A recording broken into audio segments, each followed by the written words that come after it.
నమస్తే అండి అందరికీ. Welcome back to our channel అత్తాకోడలు వంటలు. మీరందరూ బాగున్నారని ఆశిస్తున్నాను. వంటలు అనగానే ఒక్కొక్క ఊరికి ఒక్కొక్క వంట ఫేమస్‌గా ఉంటుంది గదండీ! అలానే ఆంధ్రాలో గోంగూర రోటి పచ్చడి చాలా ఫేమస్ అండి. అలానే గుంటూరు మిర్చి. ఇంకా రాయలసీమకొచ్చేసి రాగి సంగటి, నాటుకోడి పులుసు. సూపర్ కాంబినేషన్ గదండీ! ఫేమస్‌గా వాళ్ళు బాగా ఇష్టంగా తింటారు. నెల్లూరు చేపల పులుసు, హైదరాబాద్ బిర్యానీ, హలీం ఇలా ఒకటా రెండా అండి చాలా ఉన్నాయండి మన సౌత్ ఇండియన్ వైపు. అలానే నార్త్ ఇండియన్ వైపు చూస్తే వాళ్ళు గోధుమ రొట్టెల్ని ఎక్కువగా తీసుకుంటారండి ఆహారంలో భాగంగా. వాళ్ళు అన్నాన్ని ఇష్టపడరండి. రొట్టెల్నే బాగా ఇష్టంగా తింటారు. మనకి చపాతీ తినాలి అంటే ఖచ్చితంగా మనకు కర్రీ ఉండాల్సిందేనండి. కర్రీ లేనిదే మనం అసలు చపాతీ తినలేము. వాళ్ళు రొట్టెల్లోకి ఇలా ఒక రెసిపీని తయారు చేసుకొని వాళ్ళు తింటారండి. ఆ రెసిపీయే ఇప్పుడు మేము చేసి చూపిస్తున్నామండి. ఇది నాకెలా తెలుసంటే అత్తయ్య వాళ్ళు నార్త్ సైడ్ ఉన్నారండి. మామయ్య గారు ఆర్మీలో చేశారు. అలా ఆర్మీలో చేసేటప్పుడు అత్తయ్య వాళ్ళు పెహల్గాంలో ఉన్నారండి. వాళ్ళ ఇంటి పక్కన పంజాబీ వాళ్ళు ఉండేవాళ్ళట. పంజాబీ వాళ్ళు ఈ రెసిపీ చేస్తుంటే అత్తయ్య గారు ఏంటది అని చెప్పి చూసి ఏంటండి అదని అడిగి వాళ్ళు దగ్గర చూసి నేర్చుకున్నారటండి. అట్లా అత్తయ్య వాళ్ళు కూడా ఇలానే చేసుకొని వాళ్ళు కూడా రొట్టెల్లో తినడం నేర్చుకున్నారండి. అత్తయ్య ఇవాళ ఈ రెసిపీని నన్ను చేయమన్నారు. కాదండి మీరు చేయండి, మీరు చేసి చూపిస్తే అందరూ నేర్చుకుంటారని ఉద్దేశంతో ఇలా వీడియో తీస్తున్నానండి. ఇది మీకు కూడా ఉపయోగపడుతుంది. చపాతీలోకి కర్రీయే లేకపోయినా పర్లేదండి. ఇది చేసుకుంటే ఈజీగా 5 నిమిషాల్లో అయిపోతుందండి. దీనిలో ఏం లేదండి. ఉల్లిపాయ, పచ్చిమిర్చి, టమాటా. దీన్ని రౌండ్గా కట్ చేసుకొని ఒక గిన్నెలో తీసుకొని దీనిలో కొంచెం ఉప్పు, తగినంత కారం. ఎందుకంటే దీనిలో ఆల్రెడీ పచ్చిమిర్చి వేసాం కదండి. కొంతమంది కారం ఇష్టపడతారు, ఇష్టపడరు. కాబట్టి కారాన్ని చూసుకొని వేసుకోవాలి. ఇలా వేసుకున్న తర్వాత చేతితో కాకుండా ఇలా గిన్నెని కొంచెంగా అదిగో వీడియోలో చూపిస్తున్నట్టుగా అలా కదిపితే చాలండి. అంతే, సలాద్ రెడీ అండి.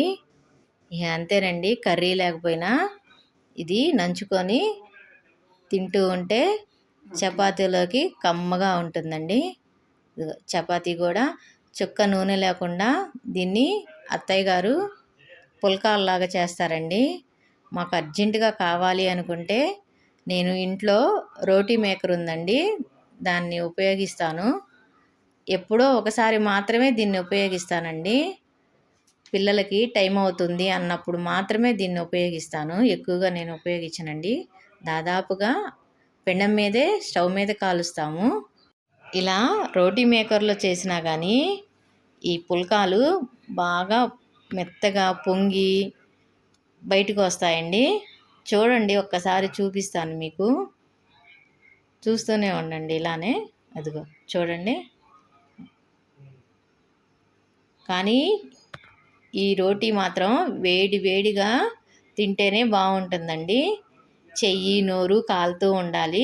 సూపర్గా ఉంటాయి ఇవి.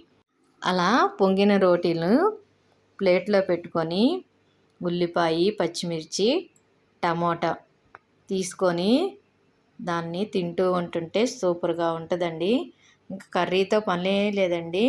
ఇలా ఒక్కసారి ట్రై చేసి చూడండి మీరు కూడా. సింపుల్గా అయిపోతుందండి. ఇలా రోటీస్ తిన్న తర్వాత కంపల్సరిగా మా ఇంట్లో స్వీట్ ఉండాల్సిందేనండి. అందుకని చెప్పేసి సేమియాని రెడీ చేస్తున్నానండి.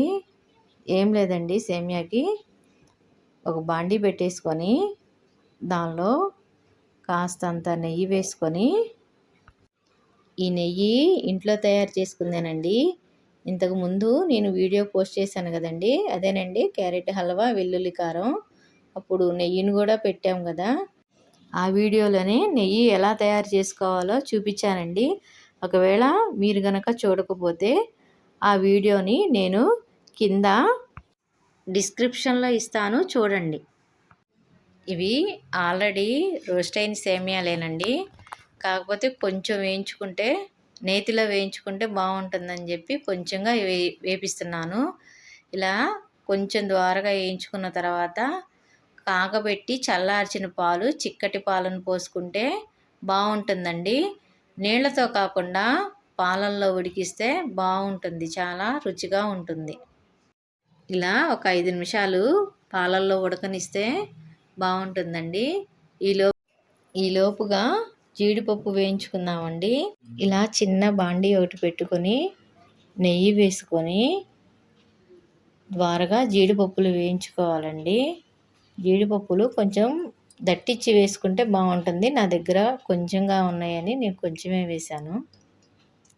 అలా ఉడికిన సేమియాలో 100 గ్రాములు నేను పంచదార వేసుకున్నానండి. మీ తీపికి తగ్గట్టు మీరు వేసుకోండి.